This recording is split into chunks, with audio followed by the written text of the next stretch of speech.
हरे कृष्णा। शनिदेव की कृपा आप पर और आपके पूरे परिवार पर सदैव बनी रहे। आज शनिवार के दिन आप सभी को हम शनिदेव की कथा सुनाएंगे। आप सभी भक्तों का आज की कथा में हार्दिक स्वागत है। एक पौराणिक कथा के अनुसार एक समय शनिदेव भगवान शंकर के धाम हिमालय पहुँचे। उन्होंने अपने गुरुदेव भगवान शिव को प्रणाम कर उनसे आग्रह किया कि हे प्रभु, मैं कल आपकी राशि में आने वाला हूँ, अर्थात मेरी वक्र दृष्टि आप पर पड़ने वाली है। शनि देव की बात सुनकर भगवान शंकर हतप्रभ रह गए और बोले, हे शनिदेव, आप कितने समय तक अपनी वक्र दृष्टि मुझ पर रखेंगे? शनिदेव बोले, हे नाथ, कल सवा प्रहर के लिए आप पर मेरी वक्र दृष्टि रहेगी। शनि देव की बात सुनकर भगवान शंकर चिंतित हो गए और शनि की वक्र दृष्टि से बचने के लिए उपाय सोचने लगे। शनि की दृष्टि से बचने हेतु अगले दिन भगवान शंकर मृत्युलोक आए।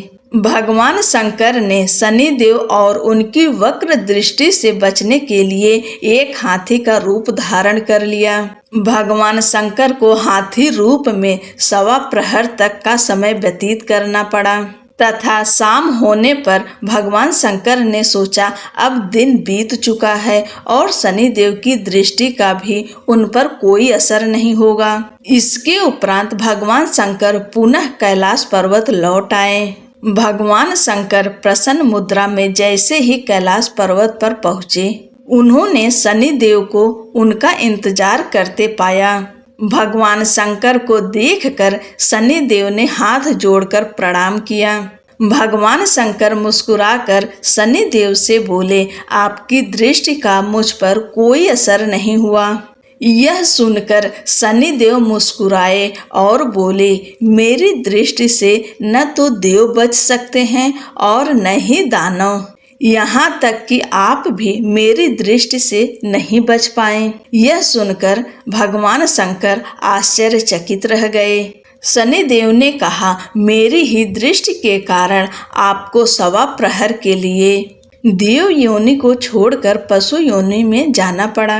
इस प्रकार मेरी वक्र दृष्टि आप पर पड़ गई और आप इसके पात्र बन गए। शनि देव की न्यायप्रियता देखकर भगवान शंकर प्रसन्न हो गए और शनि देव को हृदय से लगा लिया। एक कथा के अनुसार भगवान श्री गणेश भी शनि देव की नजर से नहीं बच सके थे और उन्हें भी शनि की वक्र दृष्टि का सामना करना पड़ा था।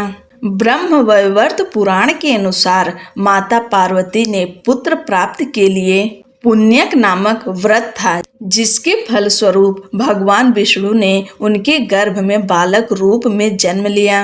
जन्म के पश्चात सभी देवी और देवता शिव पार्वती को बधाई देने और बालक गणेश को आशीर्वाद देने के लिए बारी बारी से उपस्थित हुए, परंतु शनि देव ने बालक गणेश को न तो देखा और न ही उनके पास गए।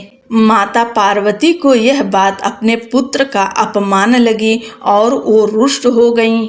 दरअसल पार्वती जी को शनि देव की पत्नी द्वारा दिए गए श्राप के बारे में पता ही नहीं था। उनकी दृष्टि पड़ते ही हानि हो सकती है। उन्हें लगा कि शनि उनके पुत्र का अपमान कर रहे हैं। उन्होंने कहा, सूर्य पुत्र, अपनी गर्दन क्यों झुका रखी है? मेरी व मेरे पुत्र की ओर देखो। तुम मेरे पुत्र को देख क्यों नहीं रहे हो? इस पर शनि देव ने कहा, माते, मेरा नहीं देखना ही अच्छा है, क्योंकि सभी प्राणी अपनी अपनी करने का फल भोगते हैं। मैं भी अपनी करने का फल भोग रहा हूँ। ऐसा कहकर शनि देव अपने श्राप के बारे में बताते हैं। तब माता पार्वती ने कहा कि सब कुछ ठीक होगा, तुम्हारे देखने पर कुछ अमंगल नहीं होगा, क्योंकि यह मेरा पुत्र है और इसे सभी देवताओं ने आशीर्वाद दिया है। शनि देव ने माता पार्वती का रुष्ट भाव समझकर उनकी आज्ञा मान ली और बालक गणेश को देख लिया, परंतु शनि देव की दृष्टि पड़ते ही नवजात बालक का सिर धड़ से अलग होकर ब्रह्मांड में विलीन हो गया। माता पार्वती अपने पुत्र की यह दशा देख बेहोश हो गईं। तब माता पार्वती को इस आघात से बाहर निकालने और उनकी क्रोध से बचने के लिए तत्काल ही भगवान विष्णु अपने वाहन गरुड़ पर सवार हो उत्तर दिशा में स्थित पुष्पभद्रा नदी तट पर गए। वहां उन्होंने एक हथनी को देखा जो अपने बालक की ओर पीठ किए बैठी थी। इस संबंध में यह भी कहा जाता है कि वहां उन्होंने देखा कि एक हथनी अपने नवजात शिशु को लेकर उत्तर दिशा में सिर करके सो रही थी। भगवान विष्णु ने शीघ्र ही सुदर्शन चक्र से नवजात गज शिशु का मस्तक काट लिया और वे उसे लेकर शिवलोक पहुँचे तथा माता पार्वती के बालक के धड़ पर लगाकर उसके प्राण वापस किए। बाद में जब माता पार्वती को होश आया तो उन्होंने शनि देव को श्राप दे दिया, परंतु सभी देवताओं ने शनि का पक्ष लेकर कहा कि इसमें उनकी कोई गलती नहीं है। आपको तो इन्होंने सारी बात बता ही दी थी कि वे आपके बालक को क्यों नहीं देख रहे हैं, किंतु आपकी जिद पूरी करने हेतु ही शनि देव ने आपके पुत्र को देखा, इसमें इनका कोई कसूर नहीं है। तब माता पार्वती ने शनि देव को क्षमा कर दिया और श्राप को एक पैर की विकलता के रूप में परिवर्तित कर दिया। इस तरह भगवान शिव और भगवान गणेश दोनों ही शनि देव की नजर से नहीं बच पाए थे। बोलो शनि देव महाराज की जय। एक समय में स्वर्ग लोक में सबसे बड़ा कौन के प्रश्न पर 9 ग्रहों में वाद विवाद हो गया। निर्णय के लिए सभी देवता देवराज इंद्र के पास पहुँचे और बोले, हे देवराज, आपको निर्णय करना होगा कि हम में से सबसे बड़ा कौन है। देवताओं का प्रश्न सुन इंद्र उलझन में पड़ गए। फिर उन्होंने सभी को पृथ्वी लोक में राजा विक्रमादित्य के पास चलने का सुझाव दिया। सभी ग्रह भूलोक राजा विक्रमादित्य के दरबार में पहुँचे। जब ग्रहों ने अपना प्रश्न राजा विक्रमादित्य से पूछा तो वह भी कुछ देर के लिए परेशान हो उठे, क्योंकि सभी ग्रह अपनी अपनी शक्तियों के कारण महान थे। किसी को भी छोटा या बड़ा कह देने से उनके क्रोध के प्रकोप से भयंकर हानि पहुंच सकती थी। अचानक राजा विक्रमादित्य को एक उपाय सूझा और उन्होंने विभिन्न धातुओं जैसे सोना, चांदी, कांसा, तांबा, सीसा, रांगा, जस्ता, अभ्रक व लोहे के 9 आसन बनवाए। सबसे आगे सोना और सबसे पीछे लोहा का आसन रखा गया। उन्होंने सभी देवताओं को अपने अपने आसन पर बैठने को कहा। उन्होंने कहा, जो जिसका आसन हो ग्रहण करे। जिसका आसन पहले होगा वह सबसे बड़ा तथा जिसका बाद में होगा वह सबसे छोटा होगा। चूंकि लोहे का आसन सबसे पीछे था, इसलिए शनि देव समझ गए कि राजा ने मुझे सबसे छोटा बना दिया है। इस निर्णय से शनि देव रुष्ट होकर बोले, हे राजन, तुमने मुझे सबसे पीछे बैठाकर मेरा अपमान किया है। तुम मेरी शक्तियों से परिचित नहीं हो। सूर्य एक राशि पर 1 महीने, चंद्रमा 2 महीने 2 दिन, मंगल 1.5 महीने, बुध और शुक्र 1 महीने, बृहस्पति 13 महीने रहते हैं। लेकिन मैं किसी भी राशि पर 2.5 वर्ष से लेकर 7.5 वर्ष तक रहता हूँ। बड़े बड़े देवताओं को मैंने अपने प्रकोप से पीड़ित किया है। अब तू भी मेरे प्रकोप से सावधान रहना। इस पर राजा विक्रमादित्य बोले, जो कुछ भाग्य में होगा देखा जाएगा। इसके बाद अन्य ग्रहों के देवता तो प्रसन्नता के साथ चले गए, परंतु शनि देव बड़े क्रोध के साथ वहां से विदा हुए। कुछ समय बाद जब राजा विक्रमादित्य पर 7.5 की दशा आई तो शनि देव ने घोड़े के व्यापारी का रूप धारण किया और बहुत से घोड़ों के साथ विक्रमादित्य की नगर पहुँचे। राजा विक्रमादित्य उन घोड़ों को देखकर एक अच्छे से घोड़े को अपनी सवारी के लिए चुनकर उस पर चढ़े। राजा जैसे ही उस घोड़े पर सवार हुए, वह बिजली की गति से दौड़ पड़ा। तेजी से दौड़ता हुआ घोड़ा राजा को दूर एक जंगल में ले गया और फिर वहां राजा को गिराकर गायब हो गया। राजा अपने नगर लौटने के लिए जंगल में भटकने लगा, पर उसे कोई रास्ता नहीं मिला। राजा को भूख प्यास लगाई। बहुत घूमने पर उन्हें एक चरवाहा मिला। राजा ने उससे पानी मांगा। पानी पीकर राजा ने उस चरवाहे को अपनी अंगूठी दे दी और उससे रास्ता पूछकर जंगल से निकलकर पास के नगर में चल दिए। नगर पहुंचकर राजा एक सेठ की दुकान पर बैठ गए। राजा के कुछ देर दुकान पर बैठने से सेठ की बहुत बिक्री हुई। सेठ ने राजा को भाग्यवान समझा और उसे अपने घर भोजन पर ले गया। सेठ के घर में सोने का एक हार खूंटी पर लटका हुआ था। राजा को उस कमरे में छोड़कर सेठ कुछ देर के लिए बाहर चला गया। तभी एक आश्चर्यजनक घटना घटी। राजा के देखते देखते खूंटी सोने के उस हार को निगल गई। सेठ ने जब हार गायब देखा तो उसने चोरी का संदेह राजा पर किया और अपने नौकरों से कहा कि इस परदेशी को रस्सियों से बांधकर नगर के राजा के पास ले चलें। राजा ने विक्रमादित्य से हार के बारे में पूछा तो उन्होंने बताया कि खूंटी ने हार को निगल लिया। इस पर राजा क्रोधित हुए और उन्होंने चोरी करने के अपराध में विक्रमादित्य के हाथ पांव काटने का आदेश दे दिया। सैनिकों ने राजा विक्रमादित्य के हाथ पांव काटकर उन्हें सड़क पर छोड़ दिया। कुछ दिन बाद एक तेली उन्हें उठाकर अपने घर ले गया और उसे कोल्हू पर बैठा दिया। राजा आवाज देकर बैलों को हाँकता रहता। इस तरह तेली का बैल चलता रहा और राजा को भोजन मिलता रहा। शनि के प्रकोप की 7.5 पूरी होने पर वर्षा ऋतु प्रारंभ हुई। एक रात विक्रमादित्य मेघ मल्हार गा रहा था।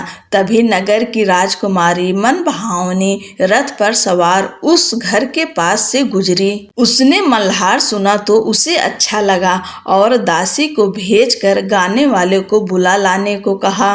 दासी लौटकर राजकुमारी को अपंग राजा के बारे में सब कुछ बता दिया। राजकुमारी उसके मेघ मल्हार से बहुत मोहित हुई और सब कुछ जानते हुए भी उसने अपंग राजा से विवाह करने का निश्चय किया। राजकुमारी ने अपने माता पिता से जब यह बात कही तो वह हैरान रह गए। उन्होंने उसे बहुत समझाया पर राजकुमारी ने अपनी जिद नहीं छोड़ी और प्राण त्याग देने का निश्चय कर लिया।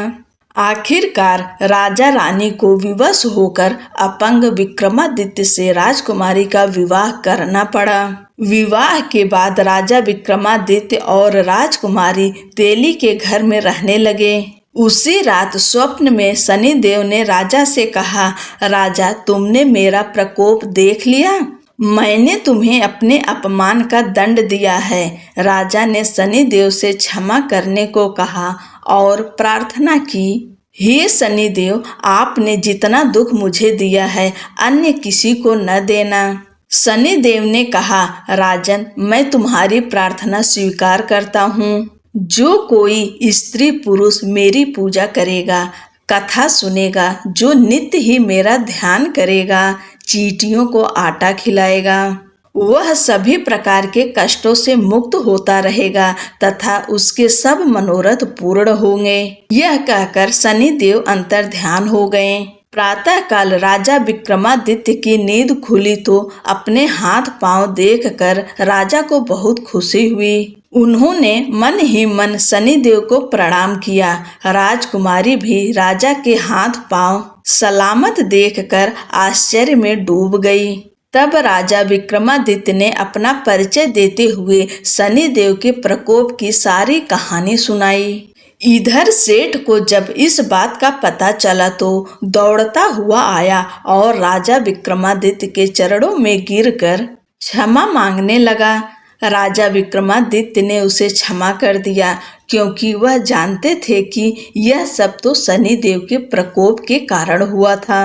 सेठ राजा विक्रमादित्य को पुनः अपने घर ले गया और उसे भोजन कराया। भोजन करते समय वहां एक आश्चर्य घटना घटी। सबके देखते देखते उस खूंटी ने हार उगल दिया। सेठ ने अपनी बेटी का विवाह भी राजा के साथ कर दिया और बहुत से स्वर्ण आभूषण, धन आदि देकर राजा को विदा किया।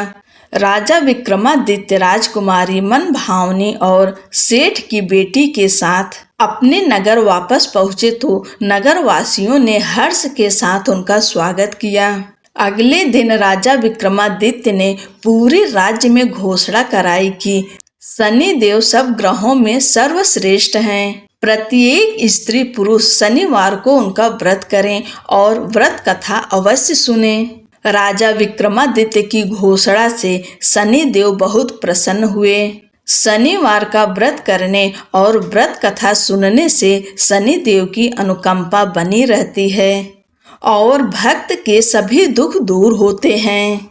बोलो शनि देव महाराज की जय। अब एक और शनि देव की कहानी सुनते हैं। एक बार एक ब्राह्मण पूजा पाठ कराने जा रहा था। उसे रास्ते में शनि महाराज मिले।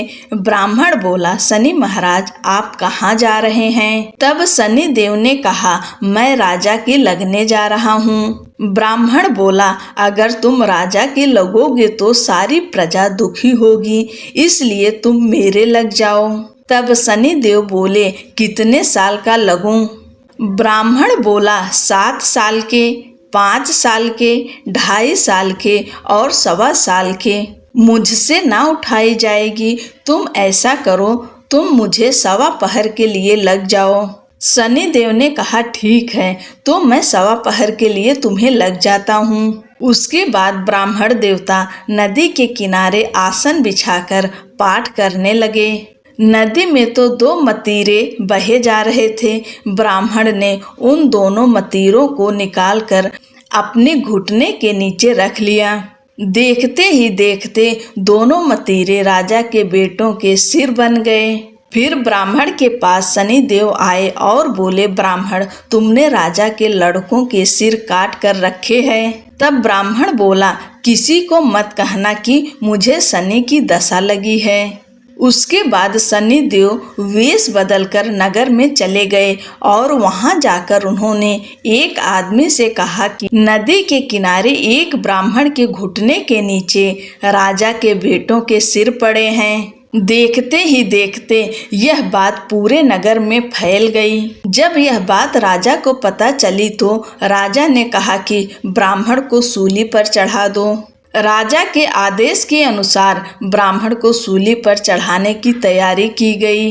पहले उन्होंने सोने की सूली गढ़वाई। जैसे ही ब्राह्मण को सूली पर चढ़ाने लगे वह टूट गई। इस तरह उन्होंने चांदी की, तांबे की और लोहे की भी गढ़वाई, लेकिन वह सब टूट गई। वह जिस धातु की सूली गढ़वा रहे थे वह टूटती जा रही थी। इतनी देर में 1.25 पहर पूरा हो गया। राजा के बेटे खेलते खेलते घर आ गए। तब रानी बोली, महाराज ब्राह्मण को तो सूली पर चढ़ा दिया होगा, आप जाकर देखिए, नहीं तो हमें ब्रह्म हत्या का पाप लग जाएगा। जब राजा वहां पहुंचा तो उसने देखा कि ब्राह्मण तो पाठ कर रहा है। तब राजा ने ब्राह्मण से पूछा, यह सब क्या है?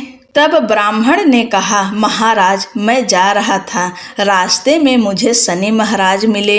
मैंने उनसे पूछा कि कहाँ जा रहे हो?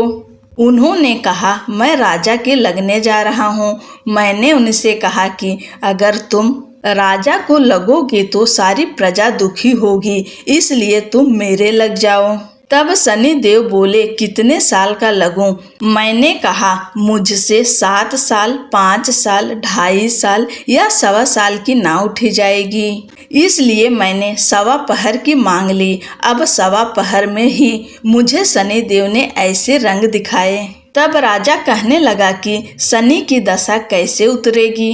तब ब्राह्मण बोला, राजा सोने चांदी का दान, तांबे का दान, लोहे का दान और पीतल का दान करने से शनि की दशा से राहत मिलती है। तब राजा हैरान हो ब्राह्मण से पूछा, राजे, महाराजे और साहूकार तो सोने चांदी के दान कर देंगे, परंतु गरीब कैसे करेगा? तब ब्राह्मण ने कहा, तेल की पली और गुड़ की डली डकैत को देने से शनि की दशा से मुक्ति मिलती है। 7 बार पीपल में जल चढ़ा दो और कहो कि शनि देव का सोटा कभी न आवे टोटा, शनि की घड़ी ले 70 बला टली। 7 बार पीपल में जल चढ़ा दो तो सारी बला टल जाएगी। ब्राह्मण की बातें सुनकर राजा ब्राह्मण का धन्यवाद करके वहां से चला गया। फिर तो राजा नियमित रूप से हर शनिवार तेल, गुड़ और सामर्थ्य के अनुसार दान आदि करना शुरू कर दिया। इस तरह से ब्राह्मण की सूझबूझ से राजा के बेटों की जान बच गई। बोलो शनिदेव महाराज की जय।